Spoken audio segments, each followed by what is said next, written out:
اس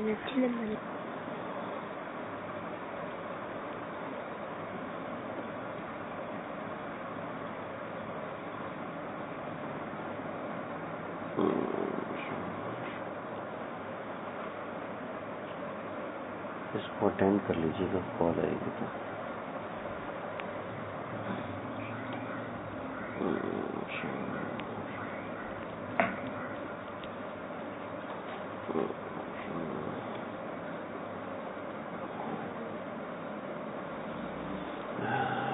اعوذ باللہ من الشیطان الرجیم، بسم اللہ الرحمن الرحیم۔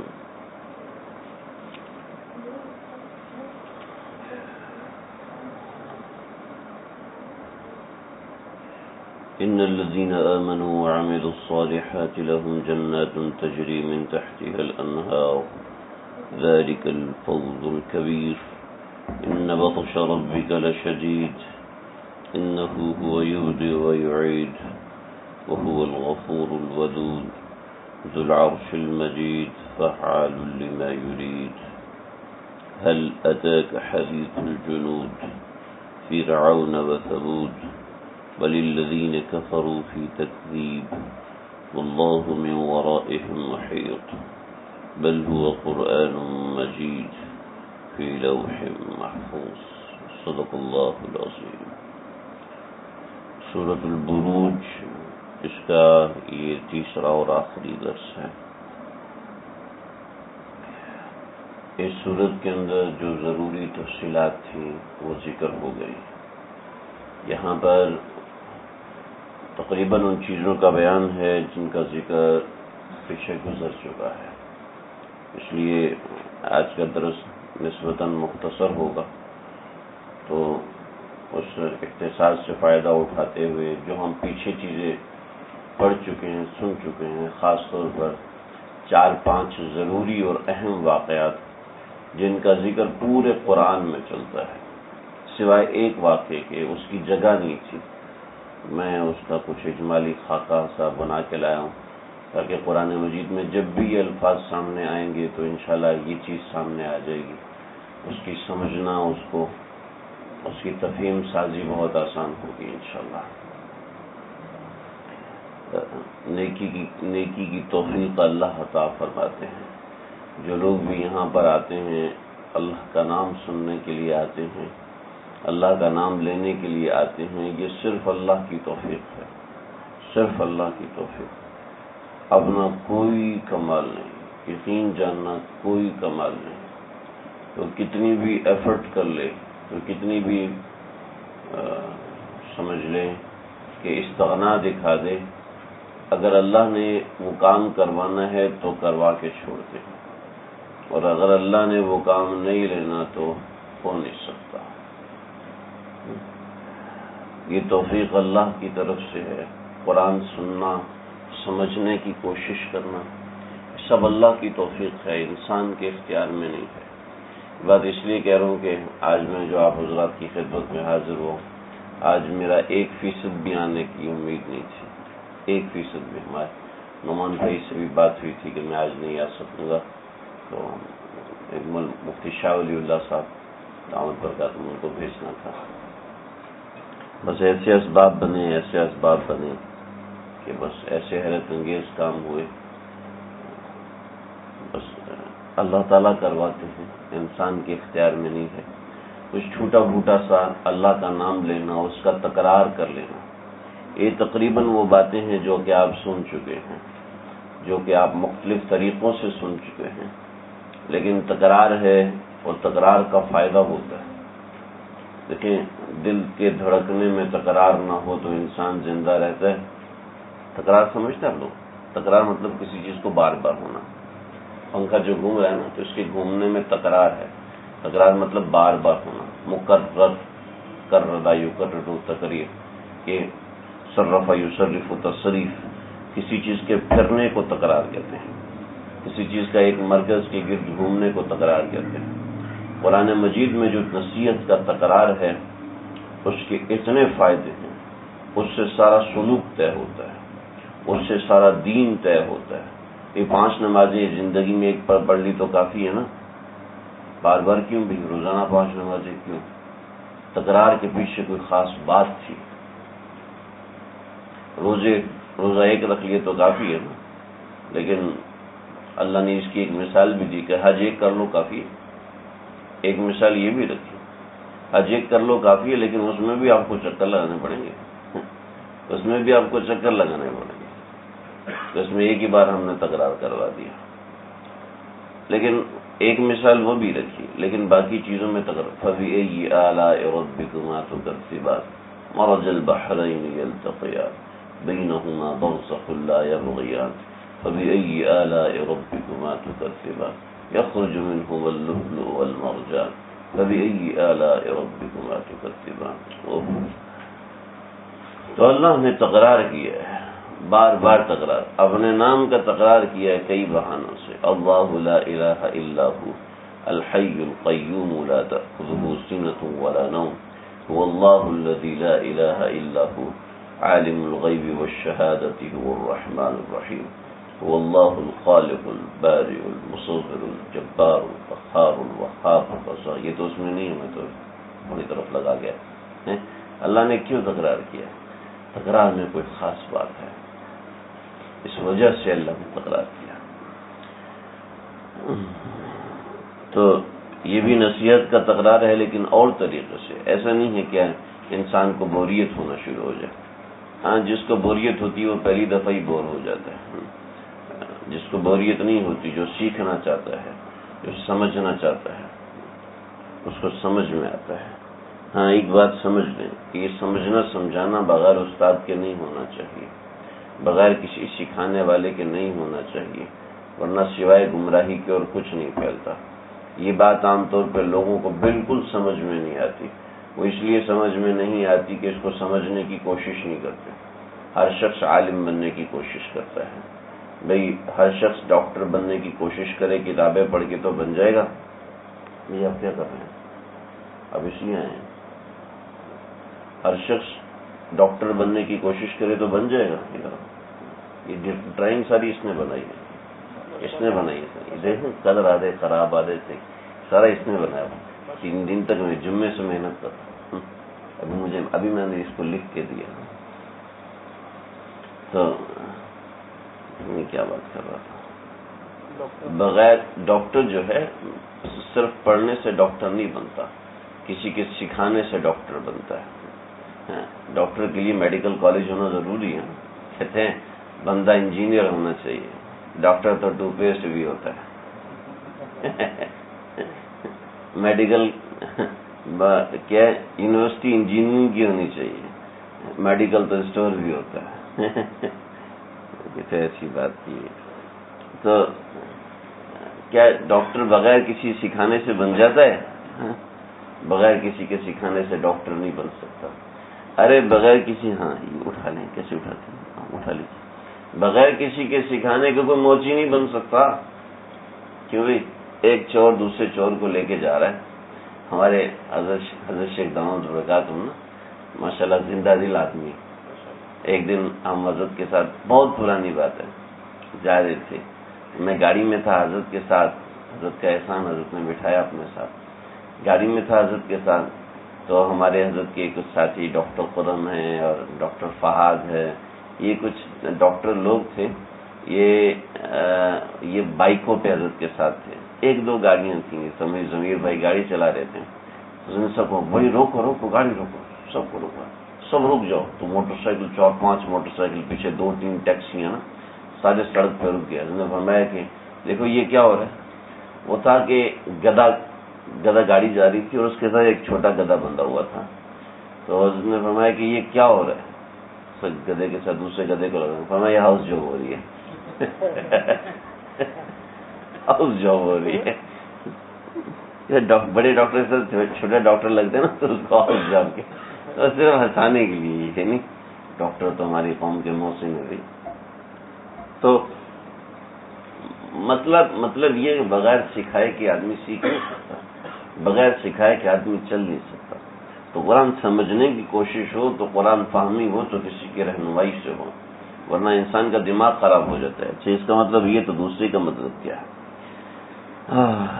ان الذین آمنوا وعملوا الصالحات، اوپر ان لوگوں کا ذکر آیا، تفصیل ذکر کر چکا ہوں، دوبارہ اس طرف نہیں جاتا۔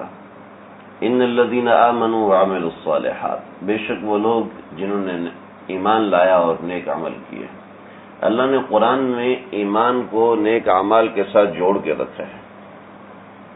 جہاں پر بھی ذکر ہے اکثر ایمان کے ساتھ عمل صالح کی قید لگی ہوئی ہے۔ ایک دو جگہ ہیں کہ جہاں صرف ایمان کا ذکر آیا، عمل صالح کا ذکر نہیں آیا، ورنہ ایمان کے ساتھ عمل صالح کو جوڑ کے رکھا ہے ہر جگہ پر۔ بہت سی حکمتیں ہیں، میں بیان بھی کر چکا ہوں۔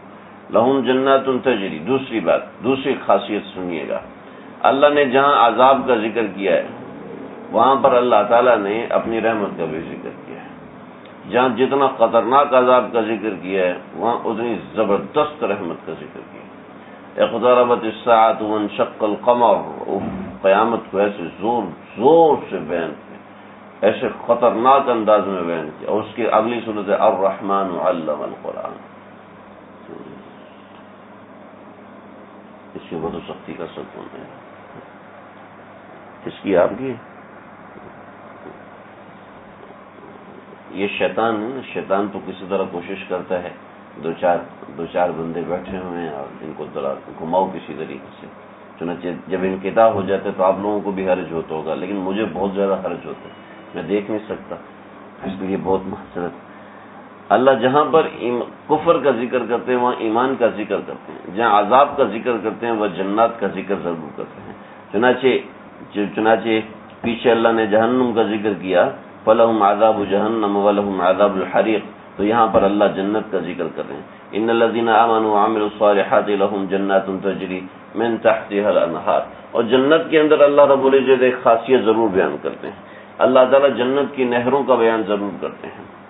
جہاں بھی آپ جنت کا بیان سنیں گے وہاں اللہ نہروں کا بیان ضرور کرتے ہیں، اس لیے کہ آپ جہاں بھی کہیں خوبصورتی دیکھتے ہیں وہاں پر پانی ضرور ہوتا ہے، وہاں فوارہ ضرور ہوتا ہے۔ یہ اللہ نے انسان کی فطرت بنائی ہے کہ اس کو جہاں خوبصورتی ہے وہاں اس کو پانی سے بڑی گہری مناسبت ہوتی ہے، وہاں کے پانی آبشار کی طرح ہوگا، چاہے کسی طریقے سے ہو، لیکن پانی کا وجود وہاں پر ضرور ہوتا ہے۔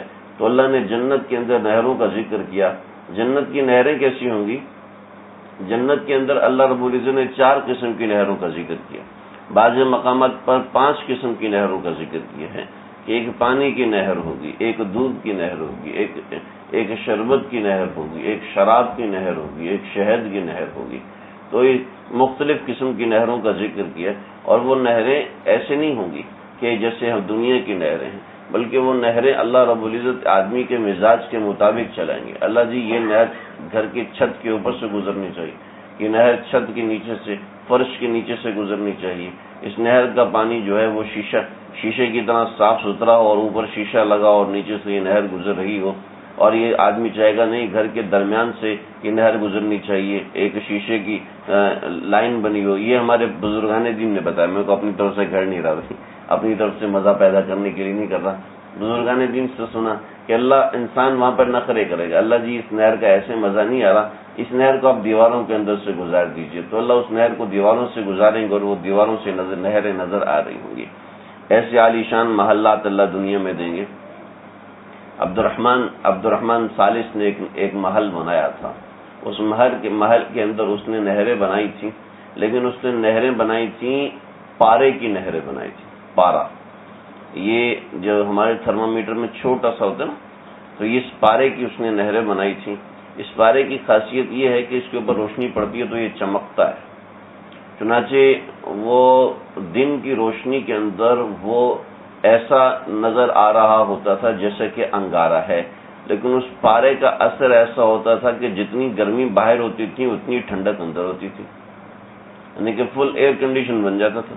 وہ پارے کا اثر ایسا ہوا کرتا تھا۔ اور دوسری طرف جب رات میں چاند کی روشنی پڑتی تھی تو یہ چاند کی روشنی اس پارے پہ پڑتی تھی، اور اس نے لوگ رکھے ہوئے تھے جو اس پارے کو حرکت دیتے تھے۔ اس پارے میں ایک خاصیت ہے، وہ روشنی کو ابزارب کر کے اس کے بعد پھینکتا ہے، لیکن پروسیس میں کچھ وقت لیتا ہے۔ روشنی کو ابزارب کرتا ہے، یعنی روشنی کو اپنے اندر جذب کرتا ہے، اور جذب کرنے کے بعد چند سیکنڈ اور چند منٹ کے بعد اس روشنی کو باہر نکال کے پھینکتا ہے۔ تو وہ منعکس ایسے نہیں کرتا جیسے آئینہ فوراً منعکس، یہاں سے کیا اور فوراً منعکس کر دیے، آئینہ روشنی کو اپنے اندر جذب کر کے پھر پھینکتے ہیں، ایسے لگتا ہے کہ پارے کے اندر سے روشنی نکل رہی ہے، تو وہ روشنی اس کے محل کے اوپر پڑتی تھی پارے کی حرکت کرنے سے، وہ روشنی جب اوپر پڑتی تھی تو محل جو ہے وہ ایسے چمک رہا ہوتا تھا جیسے کوئی لائٹنگ مار رہا ہے، جیسے کوئی لائٹنگ، جیسے یہ بینکویٹ ہالز کے اندر جب شادی وغیرہ اس طرح کے معاملہ تو روشنی مختلف انداز میں ماری جاتی ہے، تو پارا اس طریقے سے روشنی پھیلایا کرتا تھا۔ تو یہ تو دنیا کے محل کی ایک شان ہے، اللہ کے محلات جو بنائے ہوئے اس کی کیا شان ہوگی۔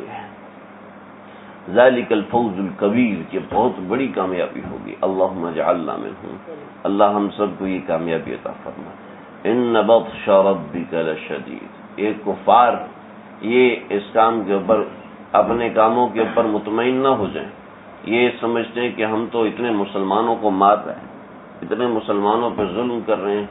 ذو نواس یہ سمجھا تھا کہ ہم نے ان کفار کے اور مسلمانوں کے اوپر اتنا ظلم کیا ہے، ہم نے ان کو ختم کر دیا ہے۔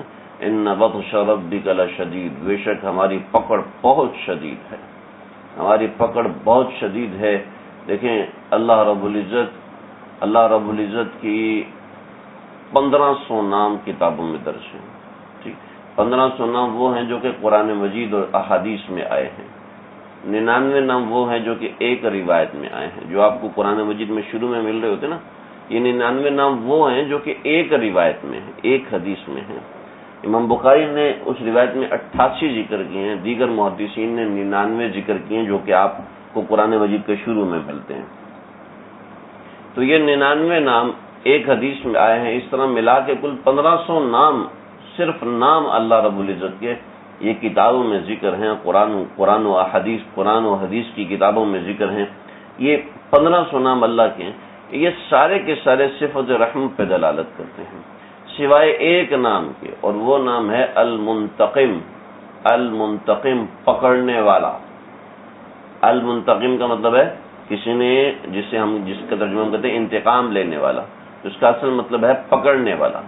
تو صرف ایک نام ہے جو کہ سختی کے اوپر دلالت کرتا ہے، باقی سب نام محبت کے اوپر دلالت کرتے ہیں۔ ان بطش ربک لشدید، بے شک تیرے پروردگار کا انتقام، یہاں پر المنتقم ہے، اور اللہ اپنی ہر صفت میں کامل ہے۔ اگر اللہ رحم کرنے پہ آئے تو صفت میں کامل، اور اگر اللہ پکڑنے پہ آئے تو اس صفت میں کامل۔ اللہ تعالیٰ اللہ یتوفی الانفس حین موتہا، اللہ جب انسان کی جان کو قبض کرتے ہیں تو اس کے اندر بھی اللہ کامل قدرت رکھنے والا ہے۔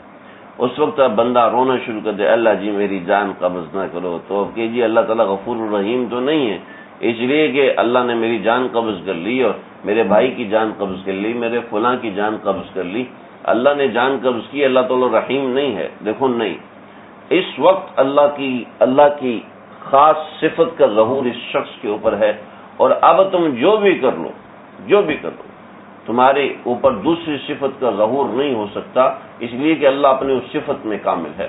چنانچہ روایتوں میں آتا ہے کہ اللہ نے صفت منتقم قوم نوح کے اوپر عذاب کے وقت کھول ڈالی تھی۔ پوچھا کہ وہ کیسے؟ تو حدیث میں آتا ہے کہ اگر اللہ اس دن کسی پر رحم کرتے، کیونکہ اللہ کی ذات تعصب سے پاک ہے۔ تعصب سمجھ گئے؟ تعصب کیا ہوتا ہے؟ تعصب یہ ہوتا ہے کہ کوئی شخص آپ کو گالی دے تو کیا تعصب ہوگا جی؟ کوئی شخص آپ کو گالی دے تو تعصب ہوگا غصے کا تعصب۔ کوئی شخص آپ کو عزت دے تو کیا تعصب ہوگا؟ خوشی ہوگی۔ ہمارے شاید بھائی نا لطیف ہوتے ہیں، عمران بھائی آپ یہاں پر بیٹھتے ہیں، پھر کہتے ہیں عمران بھائی آپ کو میں نے آپ کو برا تو نہیں لگا؟ تو اللہ رب العزت تعصب سے پاک ہے۔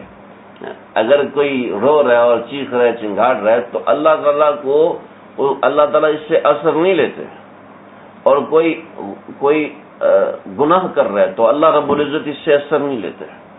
اللہ کا اپنا قانون ہے اثر لینے کا، اللہ کا اپنا قانون ہے رحم کرنے کا۔ چنانچہ اللہ رب العزت کسی کو معافی مانگنے پر معاف کر دے تو یہ اس کی رحمت ہے، لیکن اللہ ہماری معافی مانگنے پر مجبور نہیں ہوتا کہ ہمیں معاف کرے گا ہی کرے گا۔ اور کوئی شخص ظلم کر رہا ہے تو اب اللہ مجبور نہیں ہوتا کہ اس کو پکڑے گا ہی پکڑے گا، اب اللہ اس کو چھوڑے گا نہیں، ایسا نہیں ہے، اللہ مجبور نہیں۔ ہاں اللہ نے قانون رکھا ہے کہ میں اس کو چھوڑوں گا نہیں، اب اس کی خیر نہیں۔ اللہ نے قانون رکھا ہے جو بندہ نوکری کرے گا تو اس کو یہ تنخواہ ملے گی، یہ قانون ہے۔ اللہ نے دنیا میں قانون بنایا، جو محنت کرے گا من جد وجدہ، جو محنت کرے گا اس کو اس کا پھل ملے گا۔ تو اللہ اپنی ہر صفت میں مضبوط اور کامل ہے، اس کو انسان کے کسی صفت پر تاثر نہیں ہوتا۔ تاثر سمجھ گئے نا؟ اصل میں مجھے یہ بڑی محنت کے بعد سمجھ میں آیا تھا، میں اس لیے اپنے الفاظ میں اس کو سمجھانے کی کوشش کر رہا ہوں۔ اللہ رب العزت کی ذات تعصب سے پاک ہے، چنانچہ جب اللہ پکڑ فرماتے ہیں تو پکڑ فرمانے کے بعد پھر اللہ نہیں چھوڑتے۔ اب دیکھیں اللہ رب العزت کے قانون کو سمجھنے کی کوشش کریں۔ جس وقت اللہ کی پکڑ ہوتی ہے تو پکڑ کامل ہوتی ہے، کامل درجے کی پکڑ ہوتی ہے، اس کے اوپر کوئی شخص اشکال نہیں کر سکتا، اور جب اللہ کا رحم ہوتا ہے تو کامل درجے کا رحم ہوتا ہے۔ چنانچہ ایک مثال دوں گا سمجھانے کے لیے۔ حضرت یونس علیہ السلام کی قوم جب انہوں نے دیکھا کہ عذاب کے بادل آ گئے، اور حضرت یونس علیہ السلام نے بتایا تھا کہ پہلے دن اس رنگ کے بادل آئیں گے، دوسرے دن اس رنگ کے بادل آئیں گے، تیسرے دن اس رنگ کے بادل آئیں گے اور تم پر عذاب برس پڑے گا۔ چنانچہ جب پہلے دن اسی رنگ کے بادل آئے، غالباً سرخ رنگ تھا، اس رنگ کے بادل آئے جس رنگ کے بادل حضرت یونس علیہ السلام نے بتائے تھے، تو قوم نے فوراً حضرت یونس علیہ السلام کو تلاش کیا، فوراً تلاش کیا، لیکن حضرت یونس علیہ السلام بستی سے اللہ کے حکم سے جا چکے تھے۔ تو جب ان کو حضرت یونس نہیں ملے تو انہوں نے سب لوگوں کو اکٹھا کیا اور کہا کہ اگر یہ قانون ہے اللہ کا کہ عذاب کے ظہور کے بعد اللہ عذاب نازل فرماتے ہیں، تو دوسرا قانون بھی ہے کہ عذاب کے اترنے سے پہلے اگر کوئی شخص معافی مانگ لے تو اللہ معاف کر دیتے ہیں۔ چنانچہ انہوں نے اللہ کے قانون کے مطابق معافی مانگی تھی، اور دوسری طرف دوسری قومیں اللہ کے عذاب کا ظہور ہو چکا تھا، اور اللہ کے عذاب کا ظہور سیلاب کی شکل میں تھا، اور یہ لوگ مٹکوں پہ بیٹھے ہوئے حضرت نوح علیہ السلام کے اوپر پھپتی کس رہے تھے، ان کے اوپر طرح طرح کی آوازیں کس رہے تھے، تم کیا کشتی والے بچتے ہو، دیکھو ہم لوگ بھی بچ گئے۔ تو پھر جب انہوں نے یہ کیا تو اللہ نے ہوا چلائی اور ان کے مٹ کے آپس میں ٹکرائے اور ٹوٹے، اور وہ پانی میں غرق ہوئے اور پانی نے نیچے سے ان کو کھینچا۔ تو اب انہوں نے کہا کہ ہم آپ کے اوپر ایمان لے کر آتے ہیں۔ اب اللہ کی ذات نے جب عذاب نازل کر دیا تو اللہ کی ذات تعصب سے پاک ہے۔ تو ان بطش ربک لشدید، اللہ کی پکڑ شدید ہے۔ جب پکڑ شدید ہے تو زخم کے اوپر جب زخم لگتا ہے تو انسان اور چلاتا ہے۔ دنیا کا جلاد ایک کوڑا مارنے کے بعد دوسرا کوڑا جب مارتا ہے تو تھوڑا رحم کے ساتھ مارتا ہے، یا دوسرا یا تیسرا یا چوتھے پانچویں کوڑے کے بعد یا تو اس کو تھکاوٹ ہو جاتی ہے یا اس کو سامنے والے پر رحم آ جاتا ہے، لیکن اللہ کی ذات جب عذاب دیتی ہے تو پھر اس کو رحم نہیں آتا۔ اللہ کے عذاب سے پناہ مانگنی چاہیے۔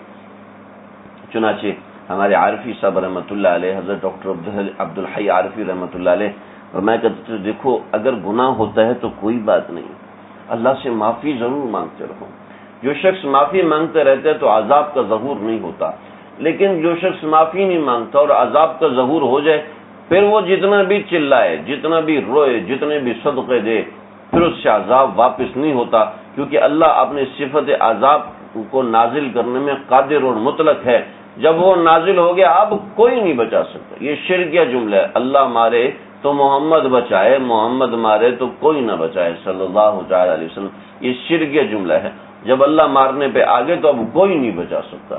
ہاں اللہ کا قانون ہو تو وہ الگ بات ہے۔ تو ان بطش ربک البطش، بطش کہتے ہیں پکڑ، ربک تیرے پروردگار کی، لشدید، شدید کہتے ہیں شدت کو، لشدید کہتے ہیں بہت زیادہ شدید کو، تیرے پروردگار کی پکڑ بہت شدید ہے۔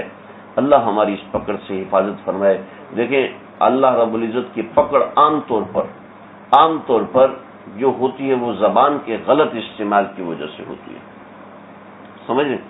عام طور پر جو اللہ کی پکڑ ہوتی ہے زبان کے غلط استعمال کی وجہ سے، دوسرے کوئی شخص کتنی بھی بے حیائی کرے، کتنی بھی گندگی کرے، لیکن جو پکڑ زبان کی وجہ سے ہوتی ہے ویسی پکڑ کسی اور وجہ سے نہیں ہوتی۔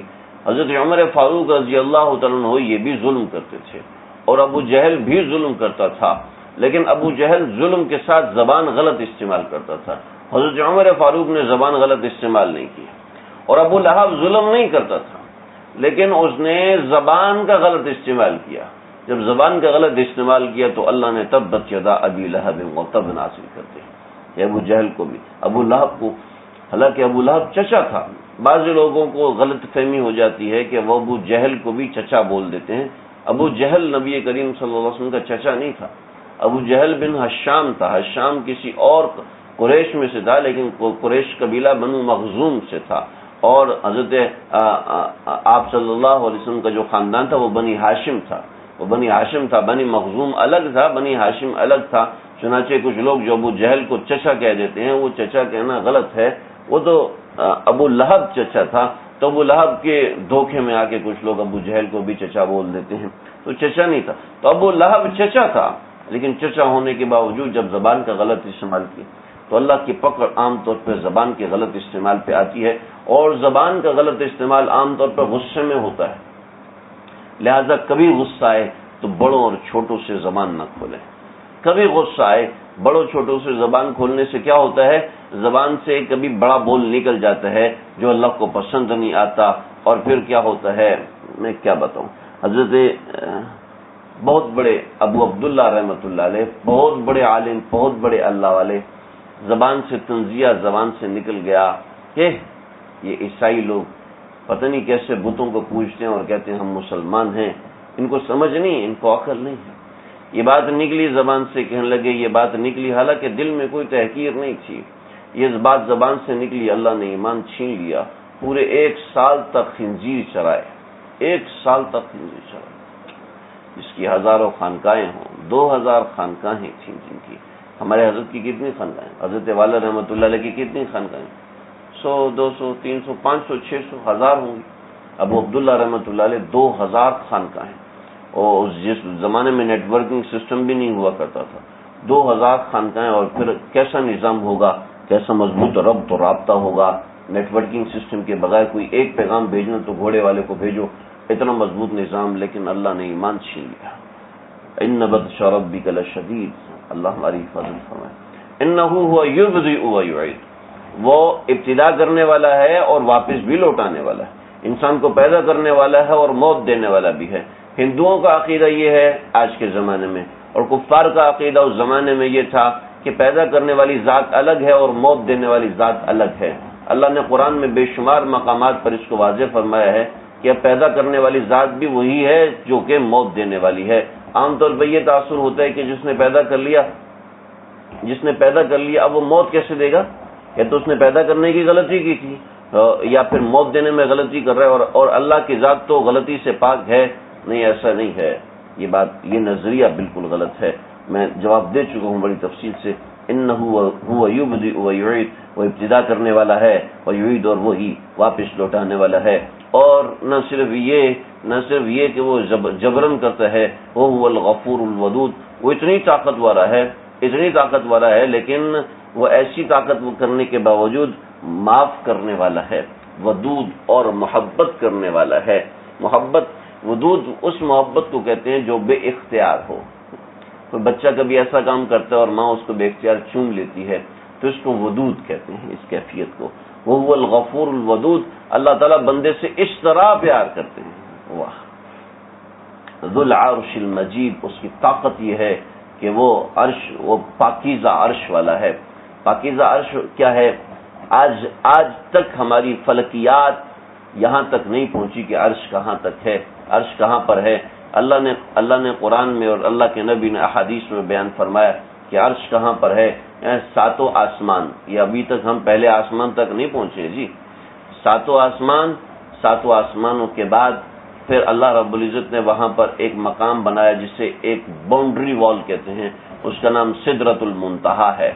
اس کے بعد ایک اور مقام ہے جس کو مقام صریف الاقلام کہتے ہیں، وہاں پر بے شمار قلم ہیں یا ایک قلم ہے، چونکہ مقام کا نام صریف الاقلام ہے تو احتمال ہے کہ بے شمار قلم ہوں، لیکن آواز ایک آ رہی ہوتی ہے، آقا صلی اللہ علیہ وسلم نے فرمایا، تو اس لیے مقام صریف الاقلام کہتے ہیں کہ وہاں پر صرف قلم چلنے کی آواز ہوتی ہے نا، تو وہاں پہ صرف قلم چلنے کی آواز آ رہی ہے، اور جو اللہ کے نبی نے اس میں تفصیل فرمائی کہ وہاں پہ تقدیر کو لکھا جا رہا ہے، نوشت کو لکھا جا رہا ہے، تو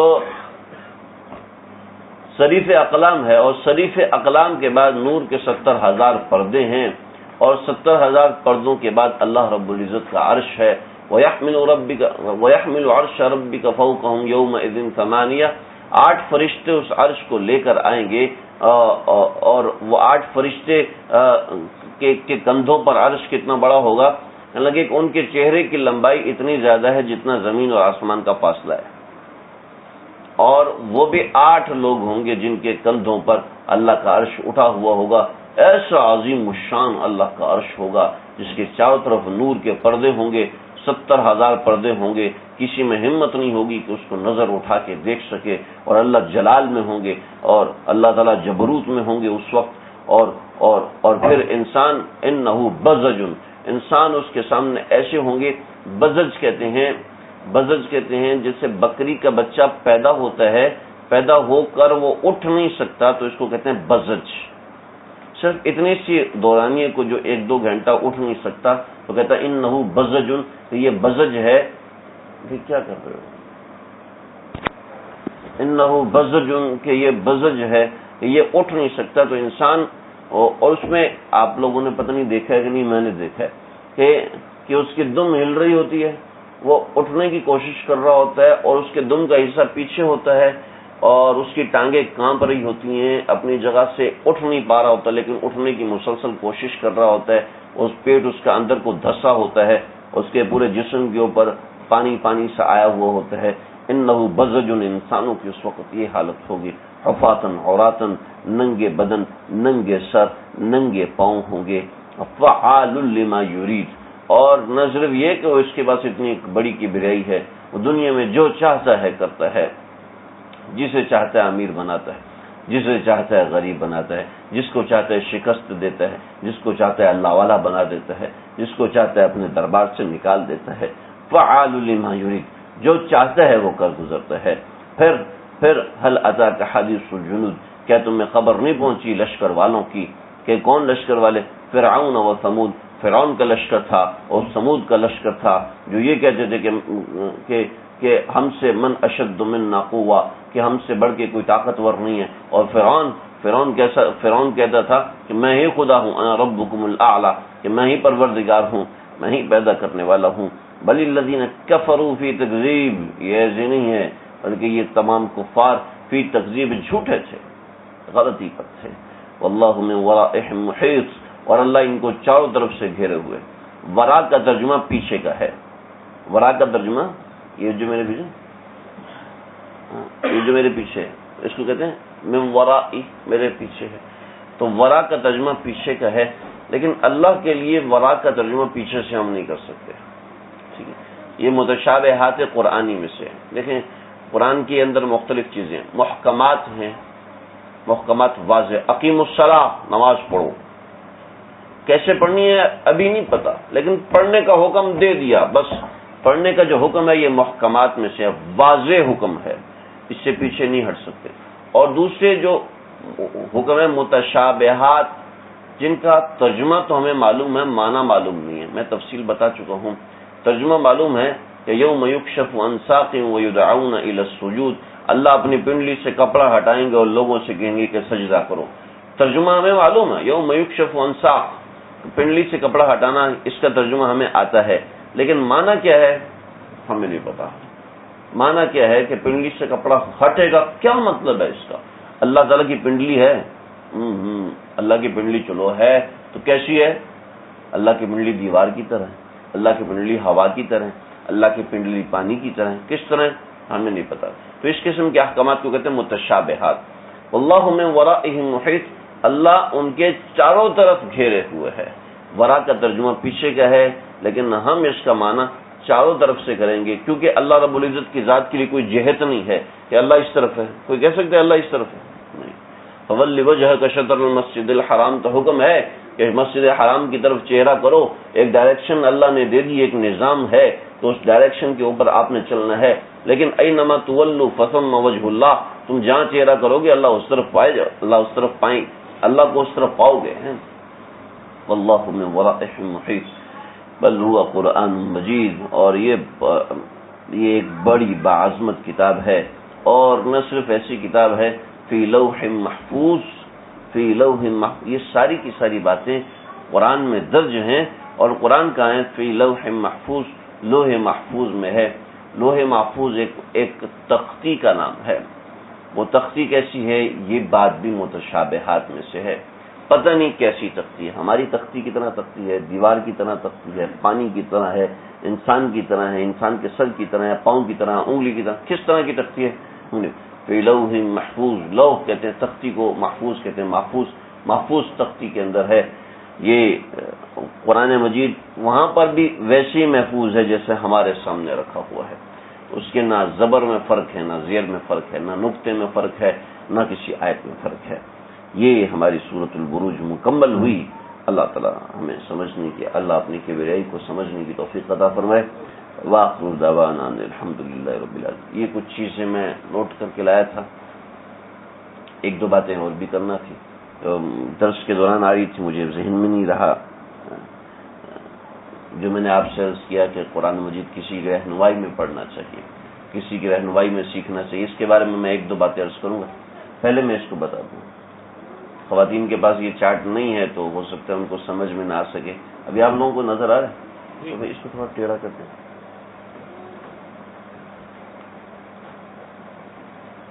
ہم لوگوں نے سب سے پہلے سورہ فیل پڑھی تھی، ہے نا بھائی؟ میں اس وقت بھی چاہ رہا تھا نقشے بنا کے لاؤں، تو میں موقع نہیں مل سکا مجھے نقشہ وغیرہ بنانے کا، تو میں نے کہا چلے آج سب اکٹھا سکھا دوں گا، آج درس مختصر ہے تو آج میں نے چاہا کہ اکٹھا آپ کو حضرات کو بتا دوں۔ یہ دیکھیں، یہ وہ پاکستان ہے ہمارا، اس ڈائریکشن سے آپ کو سمجھ میں آ جائے گا۔ پاکستان سے ادھر ایران ہے، ٹھیک ہے، پاکستان سے نیچے سمندر ہے بحر ہند، ٹھیک ہے، پاکستان کو جو سمندر لگتا ہے وہ بحیرہ عرب لگتا ہے۔ اس میں 4 قوموں کے قصے کا ذکر ہے اور فرعون کا ذکر نہیں ہے۔ فرعون میں اشارے سے بتا دوں گا کہ ادھر ہے۔ یہ 5 قصے اللہ نے پورے قرآن میں پھیرائے ہیں۔ آپ عاد، سمود اور اصحاب فیل کا ذکر جہاں بھی سنیں گے تو آپ کے ذہن میں یہ نقشہ آ جائے گا انشاءاللہ، جغرافیائی اعتبار سے سمجھ میں آئے۔ سب سے پہلے کیا ہوا تھا؟ سب سے پہلے یہ والا قصہ ہوا تھا جو صورت ہم نے آج ختم کی۔ سب سے پہلے یہ قصہ، اس سے پہلے یہ عاد تھے جو کہ یہاں پر تھے۔ الم تر کیف فعل ربک بعاد، یہ پاکستان ہے، اب ادھر ہے سعودی عرب ہے، سعودی عرب میں عمان ہے، اور عمان کے ساتھ کے درمیان یمن ہے۔ ہم پاکستان کے لوگ جو ہے وہ یہاں سے جاتے ہیں، اس سمندر کے اوپر سے ہوتے ہوئے یہاں پر جدہ اترتے ہیں، اس جگہ پر، سمجھ رہے؟ پاکستان یا تو یہاں سے فلائٹ لیتا ہے یا یہاں اس سمندر کے اوپر سے گھوم کے یہاں سے آتا ہے۔ یہ عام طور پہ سستی پڑتی ہے، ٹھیک ہے، اس لیے سستی، اس کی بہت سی وجوہات ہیں کہ دوسرے ملکوں کے اوپر سے گزرنا ہے تو آپ کو ٹیکس دینا پڑے گا، سمندر سے گزریں گے تو کم ہوگا، بہت سی وجوہ۔ تو خیر ہم یہاں سے آتے ہوئے گزرتے ہیں کچھ، خیر جو بھی ترتیب ہے مجھے اس کا پوری طریقے سے اندازہ نہیں ہے۔ پاکستان سے جہاز اڑتا ہے، ہم مسقط سے گزرے تھے، عمان سے گزرے تھے، تو اس جگہ سے ہوتے ہوئے ہم جدہ اترتے ہیں۔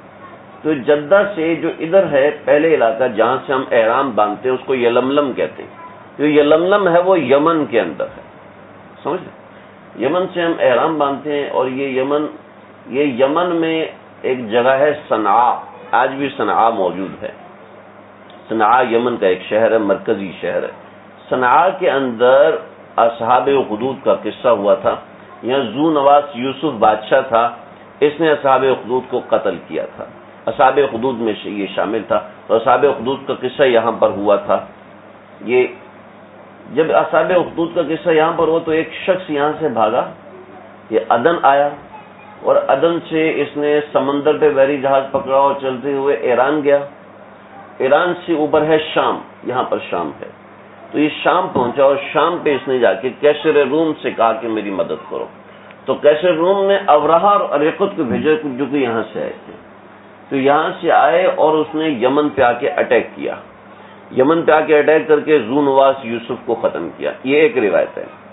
دوسری روایت یہ ہے کہ ذو نواس یوسف نے جو آگ جلائی تھی وہ آگ ان سے کنٹرول نہیں ہوئی اور وہ سارے کے سارے مارے گئے، لیکن یہ تاریخی روایت ہے جس کو سقا قرار دیا گیا، لیکن یہ قرآن کے مطابق سمجھ میں نہیں آ رہی، اس لیے کہ قرآن نے کہا ان بطش ربک لشدید انہ هو یبدئ ویعید، کہ تیرے رب کی پکڑ بڑی شدید ہے، اس کا مطلب ہے کہ اللہ نے بعد میں ان کو پکڑا۔ تو یہ ابرہہ اور اریقت نے جو ان کے اوپر حملہ کیا، ذو نواس کے اوپر حملہ کیا اور ان کی سلطنت کو ختم کیا، کہ یہاں پر ان لوگوں نے عبداللہ بن تامر جو تھا وہ عیسائی تھا، اور عیسائیت اس زمانے کا بالکل سچا اور صحیح مذہب تھا، نبی کریم صلی اللہ علیہ وسلم کی پیدائش سے 70 برس پہلے کا یہ قصہ ہے۔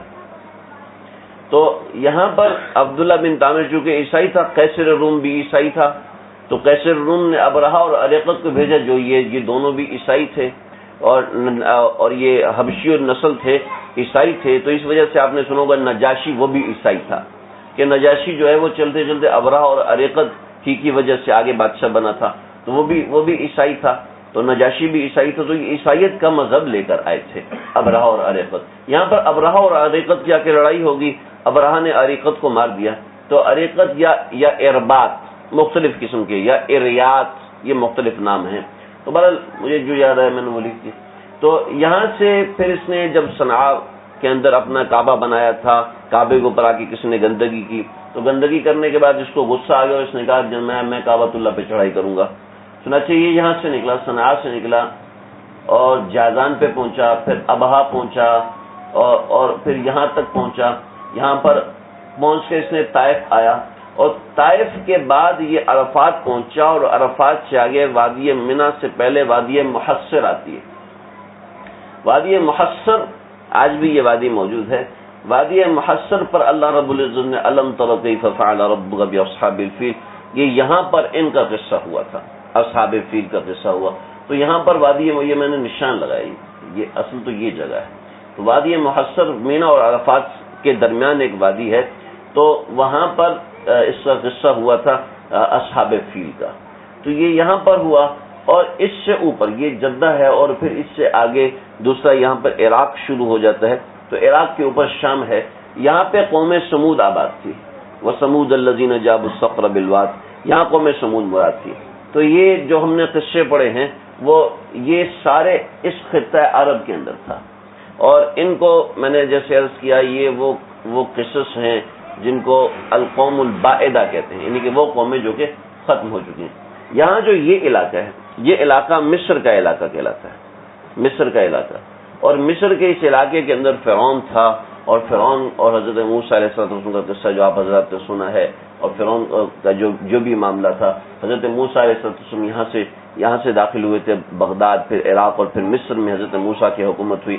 پھر اس کے بعد حضرت موسیٰ علیہ السلام کی بعد 2 نسلیں چلی، ان 2 نسلوں میں کے بعد حضرت یوسف علیہ السلام آئے، اور پھر فرعون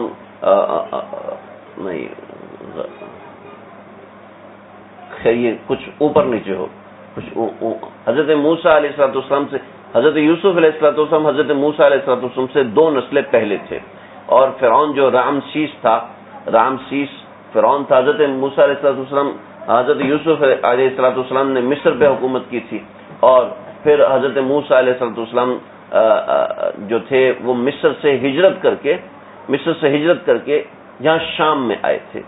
مصر اس جگہ پر حضرت موسیٰ علیہ السلام یہاں پر شام میں آئے تھے، جہاں پر بیت المقدس ہے، قبلہ اول ہے۔ حضرت موسیٰ ہجرت کر کے وہاں سے یہاں پر آئے تھے۔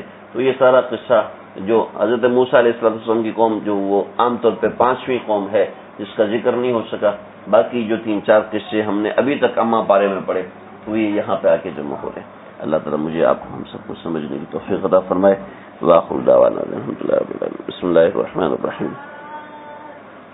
اللهم ربنا تقبل منا انك انت السميع العليم وتب علينا انك انت التواب الرحيم افرغ علينا صبرا وثبت اقدامنا وانصرنا على القوم الكافرين۔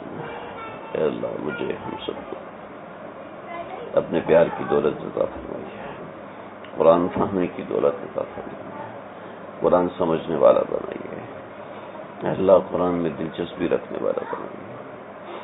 اے اللہ اپنے پیار کی دولت ہم سب کو عطا فرمائیے۔ اے اللہ ہم سے راضی ہو جائیے، ہمارے صغیرہ کبیرہ تمام گناہوں کو معاف فرما دیجیے، جو جان بوجھ کے کیے وہ بھی معاف کر دیجیے، جو انجانے میں کیے وہ بھی معاف کر دیجیے۔ ہم سے راضی ہو جائیے، اس قرآن کی برکت سے ہم سے راضی ہو جائیے۔